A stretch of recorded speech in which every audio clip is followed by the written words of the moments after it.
آمنوا ان تخشع قلوبهم لذکر اللہ. وہ قرآن کی آیت ہے. اللہ کے کریم فرماتا ہے کیا ایمان والوں کے پاس ابھی وہ وقت نہیں آیا کہ اللہ کا ذکر سنتے ہی یا اللہ کا ذکر ہوتے ہی ان کا دل کانپنے لگ جائے, ان کا دل ہلنے لگ جائے. فضیل بن عیاض کے کانوں میں یہ آیت پڑھ رہی تھی. قاری قرآن بار بار اس آیت کو پڑھ رہا تھا. کیا وہ وقت ابھی ایمان والوں کے پاس نہیں آیا کہ وہ اللہ کے ذکر سے دہل جائیں؟ اتنا اثر کر گئی آیت, اتنا اثر کر گئی. فضیل بن عیاض نے ہتھیار پورے پھینک دیے اور چیخ چیخ کر کے کہنے لگا آن لنا ربنا, آن لنا ربنا, اے میرے رب وہ وقت آ چکا ہے, اے میرے رب وہ وقت آ چکا ہے. سارے ڈاکوؤں سے کہا سجدہ ریز ہو جاؤ, اس لیے کہ اللہ کا کلام ہمیں بلا رہا ہے. برسوں سے ڈاکہ زنی کرنے والے, برسوں سے راستے لوٹنے والے, قرآن کی ایک آیت نے دل بدل دیا. دل کے ایسا انقلاب آیا, سب کچھ چھوڑ دیا اور اس کے بعد نکلے. اللہ اکبر. جانتے ہو فضیل بن عیاض کون ہے؟ فضیل بن عیاض وہ ہیں جن کا نام لیتی سرکار غوث پاک بھی ادب کیا کرتے تھے.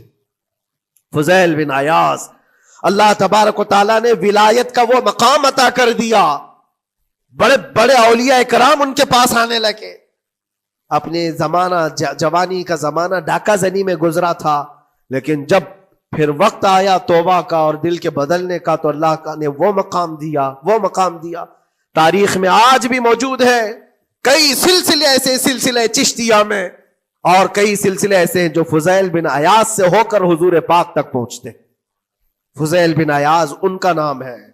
اسی لیے میں کہتا ہوں میرے عزیزوں, قرآن پاک یہ دلوں کو نرم کرنے کا سب سے بڑا علاج ہے.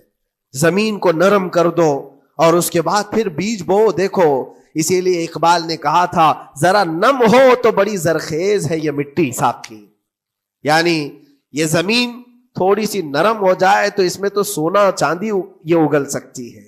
تمہارے پاس ایمان کی دولت ہے, اللہ کریم کی ذات پر یقین ہے, حضور پاک صلی اللہ تعالی علیہ وسلم کی محبت ہے, سب چیزیں تمہارے پاس ہے. تھوڑا دل کو نرم کرنے کی ضرورت ہے. گناہوں سے باز آ جاؤ, اللہ کریم کی بارگاہ میں گڑ گڑاؤ اور قرآن پاک اٹھا لو ایک مرتبہ. اور پڑھ نہیں پاتے تو انگلیاں تو پھیرو. قرآن پر دیکھنا بھی تو عبادت ہے, اس پر نظر جمانا بھی عبادت ہے.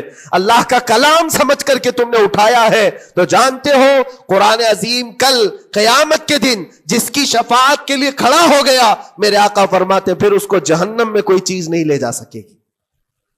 جس کو قرآن اور